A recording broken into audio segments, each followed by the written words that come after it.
One of my favorite assignments I had at Berklee College of Music was something called a sound-alike project. And it sounds like what it is. You actually pick one of your favorite songs, and then you try to recreate it. I did Prince's Strange Relationship, and it was really a lot of fun, and it always stuck with me as something that I really enjoyed doing. Well, I recently took a songwriting class, and in it, they had us do a cover song, which at first I thought was a little bit odd. I'm trying to learn about songwriting. Why would we do a cover song?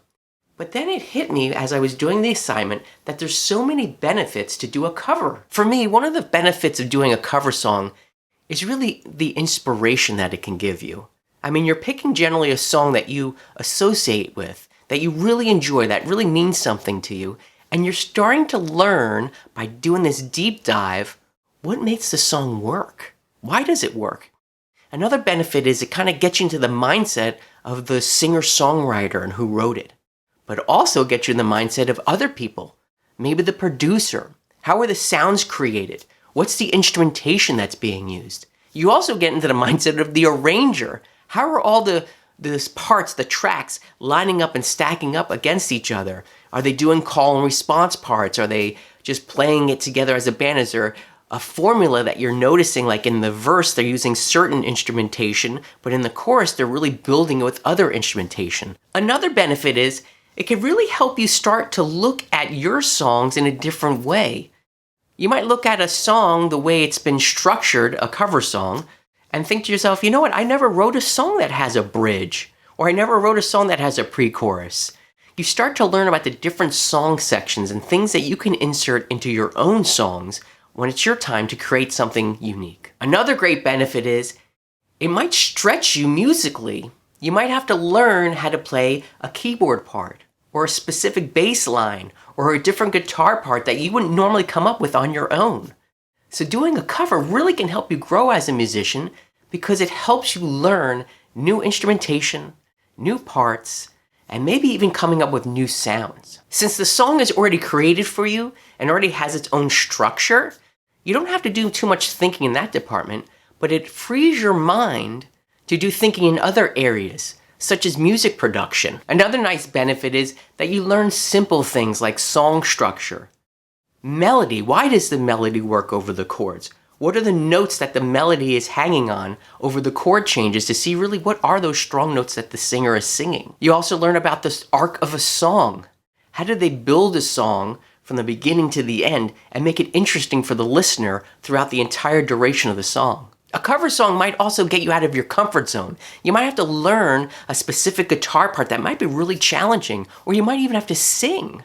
But all these things are great. They help you grow as a musician. Finally, use your cover song as your permission to experiment. Maybe use all stock plugins to mix the song. Experiment maybe where you're miking your guitar amp. Maybe throw it in your bathroom and mic it that way. Maybe don't even use an amp. Maybe use all of the amp simulation inside of your DAW.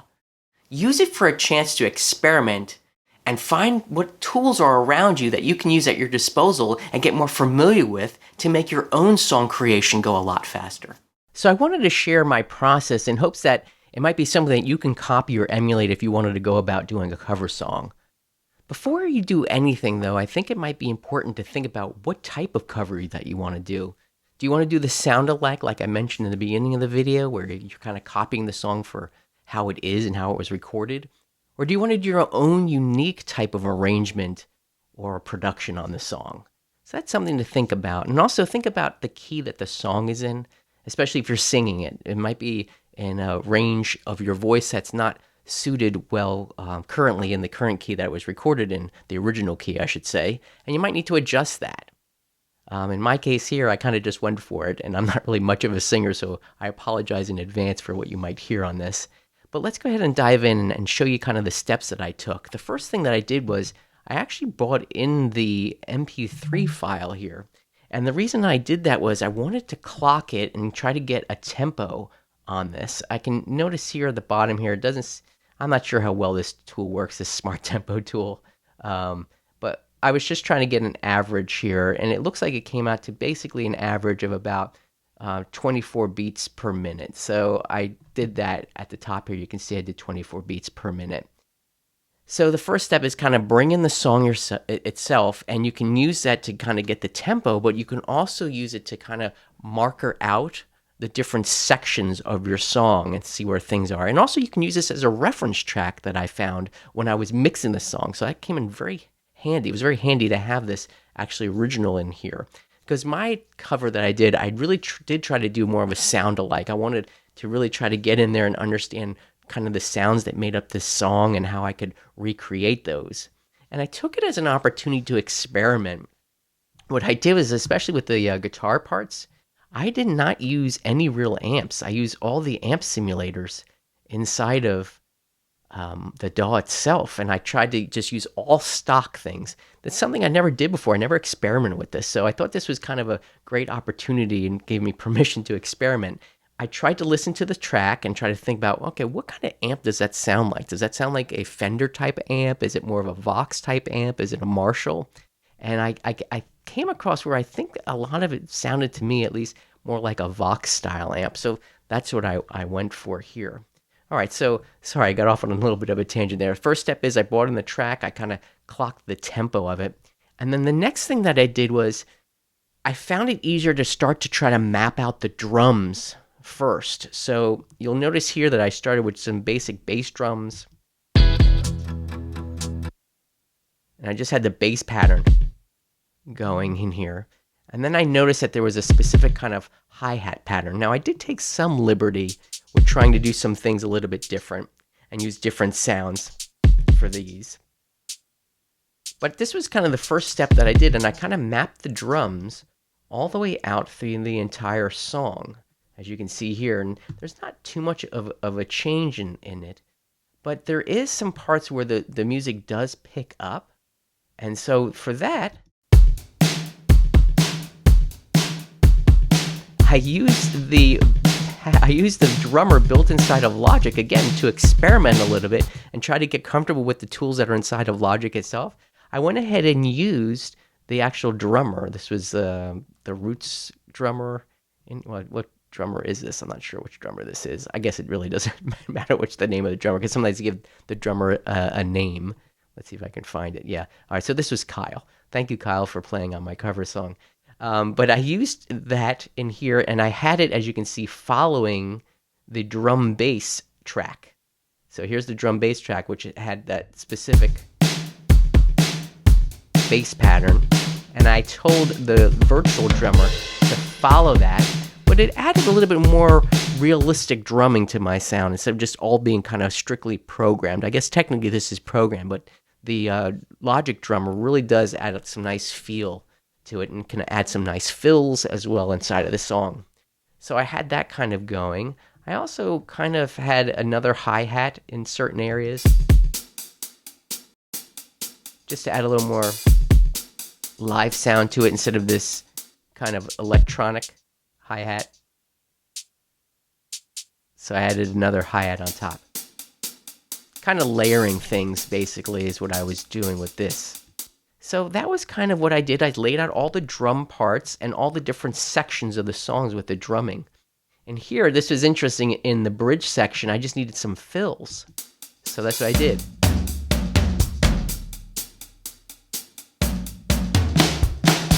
So those are fills that I needed to fill up the bridge area of the song. And I went all the way through again and just kind of started to dissect the different sections of the song. And again, I started with the drum track. And then after the drum track, I went ahead and I added the bass. So the bass guitar was here. And the bass guitar, something that I noticed that was interesting was that it was kind of doing at first kind of the traditional thing where it follows the bass pattern on the bass drum. So you can see here the hits that are happening for the bass are there. And this was another opportunity to experiment. Instead of playing a physical bass, I went ahead and used a bass inside of Contact. In here, the Contact player, I used the Rickenbacker bass. This is a new plugin that I had that I wanted to experiment with, and you can fiddle with all the amp settings and all that fun stuff. And for me, it sounded really nice for the song. And then later on in the song, as I was mapping this out, it got a little bit busier. More of an eighth note type of groove happening. So again, following just the drums, went right to the bass and following the outline of the song. I think in one of these I tried to write a fill. Okay, there it is. This was another fascinating thing about doing this project too. No, I was learning parts by top-notch studio session players. I mean, these guys are monster players. And it was interesting really to kind of get into the mindset to see how they arrange their guitar parts or bass parts in this case, and where they would gently put in a fill or something unique to their lines. Lots of times they're just holding it down with a steady pattern. But then I found in certain sections of the song, they had a nice little fill, the bass player did. Let me turn the drums off for that. So I had to try to learn how to do in MIDI a slide, because I can hear on the bass guitar line it slid up there. So that was really kind of a nice, fun, unique thing again to learn. Again, this was really what was nice about this project was it gave me permission to free my brain up from just thinking about writing my own song and like all the arrangement part. You know, all that's done for you. You don't have to think that hard, but you can now dive in a little bit deeper to the sounds that you're trying to recreate, or even how they're actually played by these wonderful musicians. So that's what I did. Again, drums first, went to the bass guitar, and then I put in all the things that way. And then the next thing that I did, I went ahead and I did record the guitar parts. I first started with an acoustic guitar part, and this was recorded live on my acoustic guitar.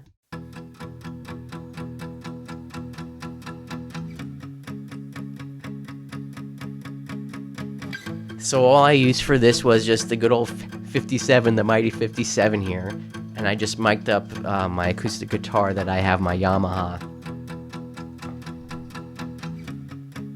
So nothing too fancy there. The second guitar that I added was these ones that I started again to use the virtual amps inside of here, and I kind of had them cooking pretty hot here as far as being overdriven. Here was the first one.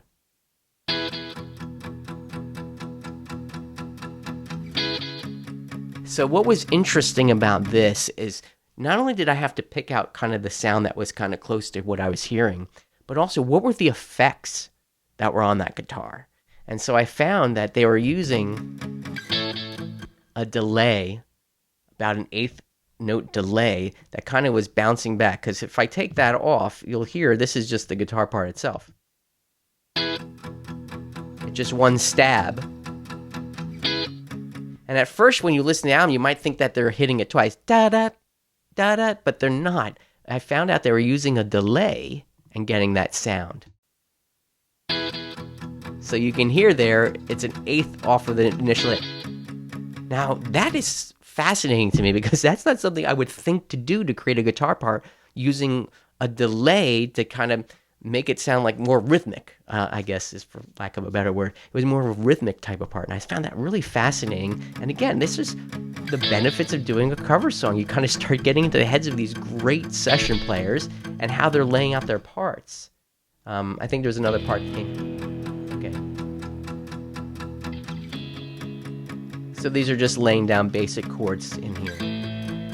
All right, and then later on, I had... Okay, that's doubled later on down the road. Okay, so the next guitar part 2, comes in around here.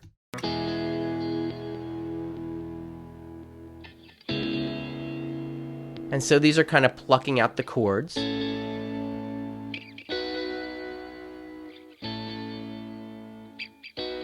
I think we're going to get some fills. So this was nice.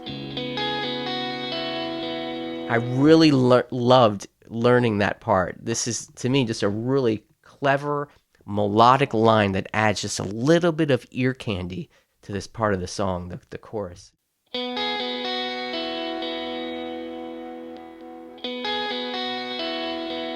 I just think that's wonderful. For lack of a better word, I guess I'm sounding like a weird person here. Just really nice sounding. All right, and then later on, I think I have the same guitar part again happening. Okay. Okay, and then up here, in this part here, I actually doubled. So this part in the song kind of really picks up. There's more dramatic hits happening with the guitar. So I doubled the guitar parts, as you can see, and I panned them left and right. And this guitar, too, is doing these little fills again, where appropriate. Some nice sliding kind of double stop type of things. And then I had to add a solo.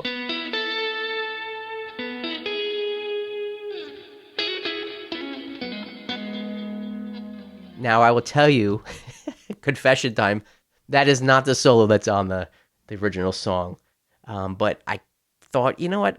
What would I do? This was another thing that I found interesting about doing a cover song is let's break a little bit away from exactly what the session players are doing. And what would I play if I was on the session? I kind of thought it would be kind of neat to think about what if I sat in on this session and they said, hey, Joey, go ahead and play a solo on this. What would I do that would be different than what was happening on the original recording? And that's where I kind of just thought it'd be fun to experiment. So give yourself permission just to have fun with this and try to, again, picture yourself either in the band who wrote the song or the part of the session crew that's actually came in to do that. You don't have to copy things, 100% exactly like the original. I just found that really kind of fun to do. So I stepped out and did my own little solo there. And I think at the end here, they're just more guitar parts, longer guitar parts. And the end of the song really does build up with more of that whole rockin' section that are double track guitars.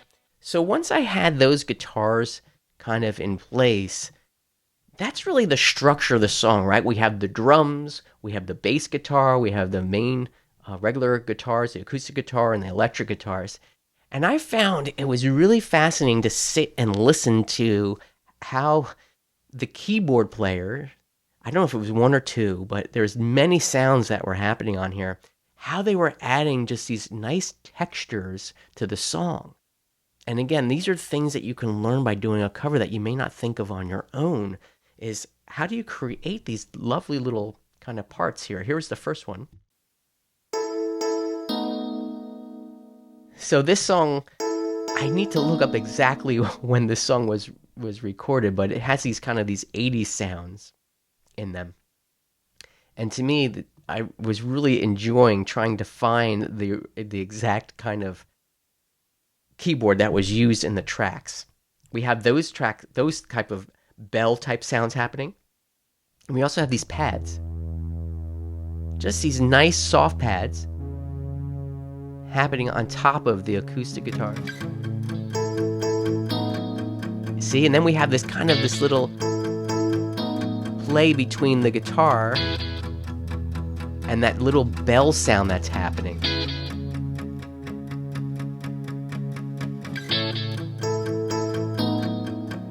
Just really find that to be really great arrangement idea. And then strings would come in.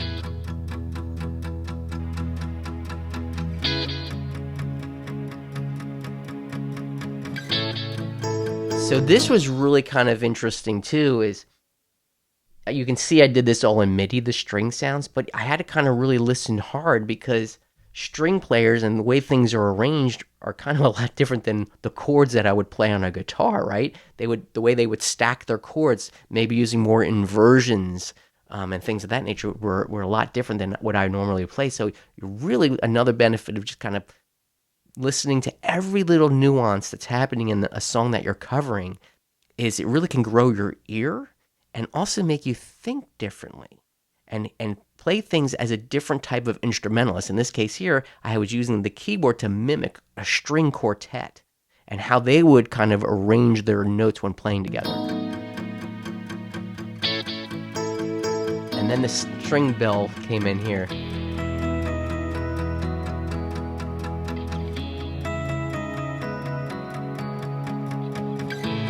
I just found that to be really fun to learn that part as well. Just this little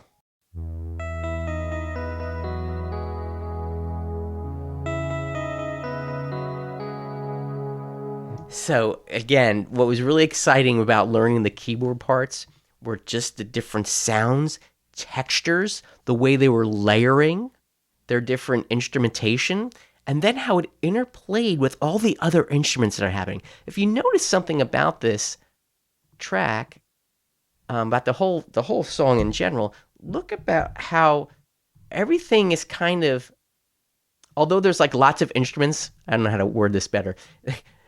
Since there's a lot of instruments happening here, if you notice though, they're very selective about where certain instruments play.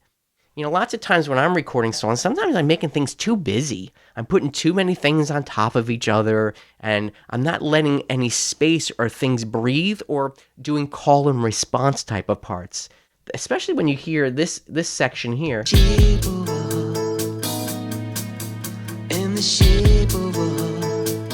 See, it's never stepping on the vocals. Now we have this nice kind of interlude going into the next section of the song. So you can see here, it's really fascinating to me how they kind of arrange and arrange their parts just to kind of play around the melody line. And I think after I got all of those parts done, all those sounds, I then went ahead and recorded the vocal.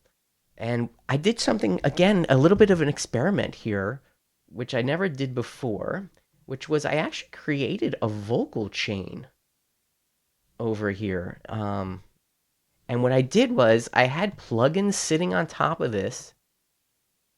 Okay, it won't let me load them. Oh, here it is. So I put a gate on there, a tube EQ, and a little compressor, just doing a little bit of a touch on the transients coming in from the vocals. And I also put a little bit of reverb, as you can see here, these bass things. And what I did was this. I used this vocal chain as if it was a virtual rack that I had in the studio. I pretended I was in a studio because when a singer is, or even when you're laying down guitar parts, if you're in a studio, you get to use all the hardware that they have there, all the gear that they have there. So I took this as an opportunity to create, what would it sound like if I used a virtual kind of rack in here, run my signal from my mic through this, and then record it through that track onto the actual vocal track, which is here. So what you're seeing is my input would have been set to 1 or 2, which is where the mic's coming in, going then through the gate, through the tube EQ, just to get a little bit of the kind of the mud out, and the vocals, adding a little bit of compression just so to watch those peaks so it wasn't going too bad, adding a little reverb so I could hear that in the headphones while I was singing, just to give a little bit more oomph to it. And then I was taking that over into here, and you can see that this bus 1 is what's feeding the input. Here's the input over here of the vocal track itself. And that's how I recorded the vocals. Again, just experimenting inside of my DAW, using this cover as an experiment to see how it would work if I use a virtual rack to record these things. So that was really cool. And another thing that I found fun to use, or fun to learn on this too, was the idea of automation. I noticed in the bridge of the song, there's this one part where the vocals will hold a note, and then I added a quarter note delay on top of it to really thicken it up and add some emotion to this part. And so what you'll notice here is I learned how to automate my delay. So here's the delay itself. It's set to a quarter note. And what you'll hear is it's first turned off in this section. Dropped it into the wall. I let it go and let it fall. Now you'll notice it gets kicked on.